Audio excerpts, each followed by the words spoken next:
le pacte de l'émulation congolaise, eh bien, c'est imprimé dans tous les domaines de l'administration, de la politique, de l'économie, dans tous les domaines de la vie nationale, que l'émulation, la concurrence, cette libéralité de pensée, d'expression et d'action là est le moteur du développement.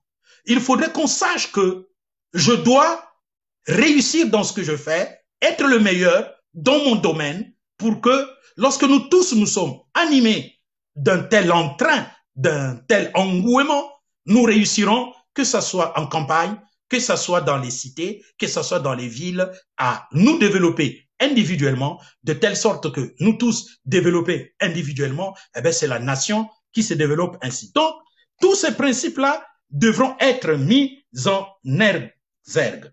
La création de la version congolaise de l'État-providence.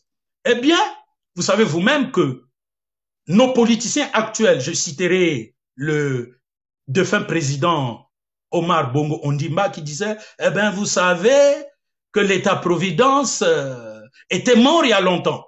En fait, pour lui, il pensait que l'État-providence, c'est que l'État se mette à distribuer des dividendes, n'est-ce pas, aux populations de la nation. Quand on parle de l'État-providence, c'est tout simplement créer un système de santé efficace pour la population. C'est cela qu'on appelle l'État-providence. Un système de santé efficace, un système de création d'emplois efficace, un système d'accès à l'emploi efficace et un système de distribution et de redistribution juste, équitable de la richesse nationale. C'est cela qu'on appelle l'État-providence. Quitte à nous de créer notre version de l'État-providence congolais. Et donc, dans ce livre, j'ai parlé abondamment de cela parce que c'est tellement diversifié qu'il nous faudrait véritablement du temps pour savoir c'est quoi la création de l'État-providence. Restaurer la diplomatie congolaise. Eh bien, si nous réalisons la seconde conférence nationale souveraine dans ce domaine, et selon cette feuille de route que je suis en train de vous présenter, notre notoriété internationale sera ravivée. N'oublions pas que si la Chine aujourd'hui a le droit de veto, c'est nous, le Congo-Brazzaville, qui à l'ONU avions permis, quand nous sommes restés les seuls à ne pas avoir voté, c'est nous qui avions voté pour la Chine et la Chine a aujourd'hui le droit de veto. Donc, en ce temps-là, le Congo était une grande nation sous Alphonse Massamba Deba. C'est en ce moment qu'a eu lieu cette réalisation, mais parce que ce président qui est le plus grand président, on ne dirait plus le pays de Marien, on devrait dire le pays de Massamba Deba. C'est un rappel tout simplement que je fais à tout le monde pour savoir quelle est l'importance de la restauration de notre diplomatie congolaise. La lutte contre les biens mal acquis. Cela réapparaît parce que c'est important que nous finalisions ces choses-là. De mon côté, j'ai publié un livre intitulé « L'égarement de la diaspora ». Dans ce livre, j'ai même proposé mes bons offices aux indignés. J'ai dit, si nous pouvons réussir aujourd'hui à créer le bouclier, qui est une organisation politique multipartiste et multi-association en diaspora, cette institution peut diligenter rapidement le ravissement entre les mains de cette institution politique et juridique des biens mal acquis, au lieu d'attendre des procès qui mettent du temps, et que les gens continuent, n'est-ce pas, à pouvoir vandaliser le Congo. C'est ici où j'ai présenté comment est-ce qu'on peut ravir tous les immeubles que les dignitaires congolais volent et qu'ils créent en Europe ou un peu par-ci et par-là. Et c'est ici aussi où j'ai proposé que nous allions à une conférence nationale souveraine diasporaïque pour devenir la troisième force politique de telle sorte que nous puissions offrir à notre nation la sortie de crise congolaise. Bien, donc nous devrions savoir que c'est important de réaliser la lutte contre les biens mal acquis. Et en 23e position viendra la transition. Il faut rappeler que la conférence transition est une conférence nationale souveraine qui prendra désormais les rênes du pays. Je suis clair là-dessus. Une conférence nationale souveraine, quand elle est établie, c'est elle qui a toutes les décisions de la gestion du pays. Il en a été ainsi avec la création du CNR, le Conseil national, dans notre nation à la seconde conférence nationale souveraine. Au sortir de la conférence nationale souveraine, si nul n'eût été l'impact de la main noire, la France-Afrique, Monseigneur Ernest Kombo aurait assigné à résidence le président Denis Sassou Nguesso. Et ce qui est advenu après ne devait pas advenir. Mais malheureusement, cela n'était pas possible parce que notre pétrole ayant été gagé à Elf Congo par Denis Sassou Nguesso, Elf Congo a mis les mains et les pieds de telle sorte que Sassou Nguesso ne soit pas mis à résidence surveillée et permettre ainsi au pouvoir démocratique de bien fonctionner. Vous avez vous-même compris que parce que Monseigneur Ernest Nkombo n'a pas pu le faire, lui-même il l'a dit avant d'être assassiné, empoisonné, que Sassou l'avait dribblé. Donc, vous le savez vous-même que ce que nous sommes en train de proposer, c'est que lorsque la seconde conférence nationale souveraine sera décrétée et que commencera le fonctionnement de cet organisme, c'est elle qui dirigera la totalité du pays. Ceux qui seront au pouvoir y demeureront de manière facultative, c'est-à-dire qu'ils ne pourront gérer que les décisions de la conférence nationale souveraine. De telle sorte que, étant en poste, on pourra être à mesure de savoir qui a fait quoi et qu'est-ce qu'il faut faire pour développer le pays. C'est une conférence nationale souveraine qui pourra prendre 2 ans à 4 ans. C'est-à-dire que tant que le pays n'est pas totalement dépanné et remis en marche, il n'y aura pas de transition. C'est-à-dire la période où on décrétera, on nommera un premier ministre qui préparera la venue du système électoral, présidentiel et sur tous les domaines. Donc, vous êtes en train de comprendre que ces choses-là sont importantes. Et maintenant, après que nous aurons réussi tous à diagnostiquer le problème du Congo, à trouver la solution, à mettre la solution en route, à voir croître la solution, aidant d'une manière ou d'une autre, intervenant d'une manière ou d'une autre dans un domaine donné pour que la décision prise par les 3300 conférenciers développe le pays et en voyant les premiers résultats, n'est-ce pas, de ce mémorandum général de la seconde conférence nationale souveraine comme projet de société, comme tout ce qui concerne le développement, eh bien, ceux qui voudront aller aux élections pourront prétendre à briguer la magistrature suprême. Car le projet de société qu'ils mettront en application est connu de tous. On leur demandera tout simplement qu'ils sachent nous dire comment, par eux, pour eux, avec leurs idées, ils pourront rendre mieux efficace ce que nous tous, nous avions décrié. Donc, cette seconde conférence nationale souveraine que je suis en train de proposer, elle est particulière parce que toutes les conférences nationales souveraines qui se sont réalisées dans notre nation ou même ailleurs n'ont jamais été des conférences transition. Maintenant, c'est la totalité de ce que je voudrais dire auprès des gens et leur faire savoir qu'il y a une multitude d'ouvrages au travers desquels mon esprit rassembleur appelle au rassemblement de tout le monde.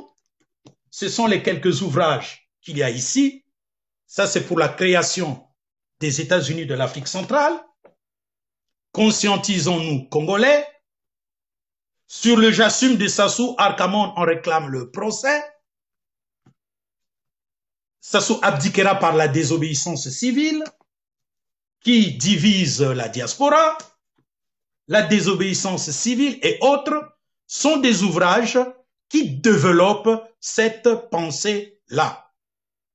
Je voudrais terminer en disant, gare à vous, Congolais, Congolaises, qui avez décrié la conférence nationale souveraine pour dire qu'elle a échoué, à tel point que notre jeunesse de la diaspora croit que c'est la faute de la conférence nationale souveraine pour que Denis Sassou Nguesso revienne au pouvoir. Non, ce n'est pas la faute de la conférence nationale souveraine.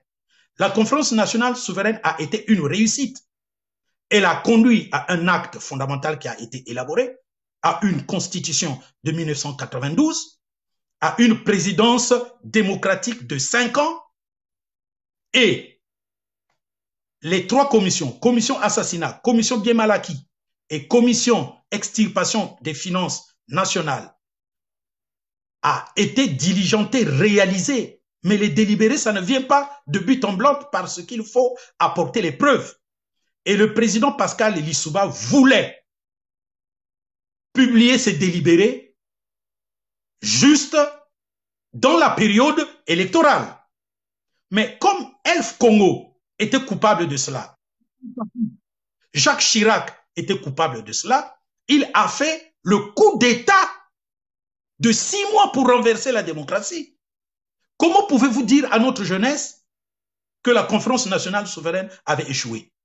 Mais c'est la plus grande instance politique qui aura été réalisée dans notre nation après les indépendances, après la décolonisation, même si elle aura été une indépendance et une décolonisation biaisée.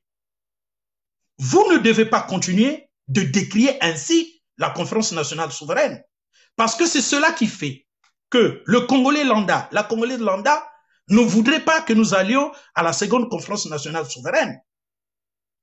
Il y a un bémol aussi que je dois mettre en évidence. La conférence nationale souveraine n'était pas faite contre Denis Sassou Nguesso, mais cela était fait contre un système qu'on appelle le monopartisme, le système absolutiste, dictatorial.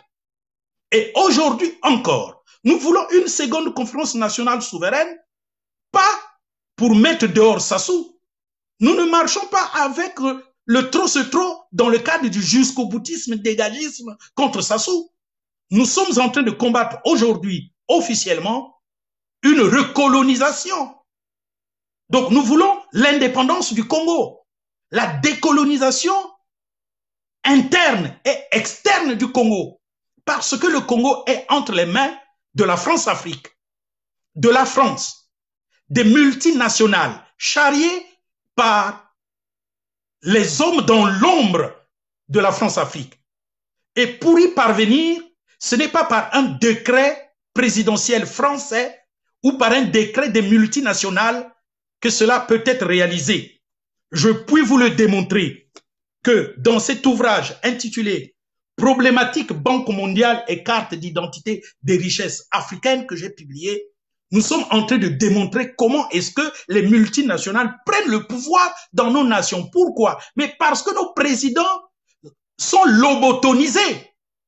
Tous nos présidents en Afrique sont lobotonisés du fait qu'ils ont permis en ce que la Banque mondiale fasse le recensement de toutes les richesses de nos nations, en prétendant dire que les résultats seront communiqués à tout le monde pour qu'il y ait une bonne gestion. Non.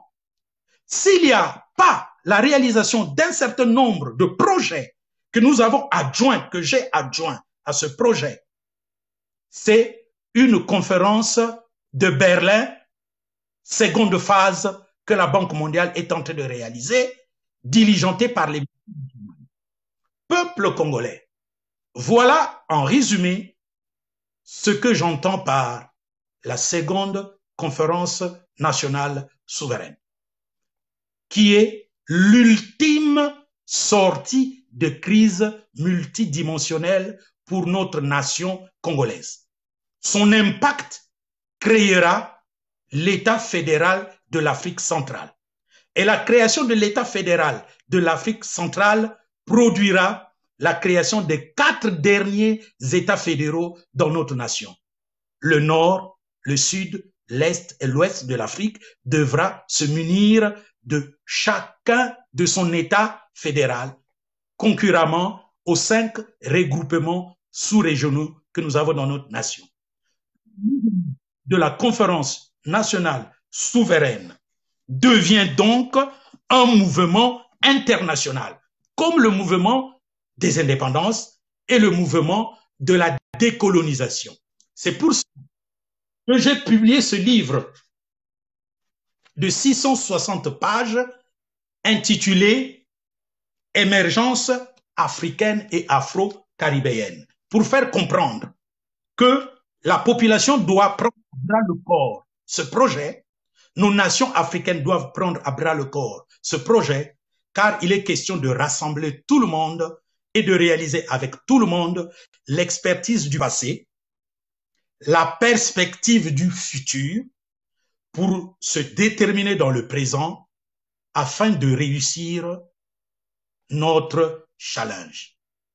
Voilà, mon ami journaliste Sir Makosso, ce que je tenais à dire aux Congolais, aux Congolaises, aux Africains, aux Africaines, aux Afro-Caribéens, aux Afro-Caribéennes et à nos dirigeants, tant en endogène qu'en exogène, c'est-à-dire au Congo, en Afrique, qu'en Europe. Nous voulons une haute dimension sociale, économique, politique, militaire, éducative, scientifique, technique, technologique dans notre nation pour que nous puissions sauver la nation, l'Afrique centrale et le monde entier.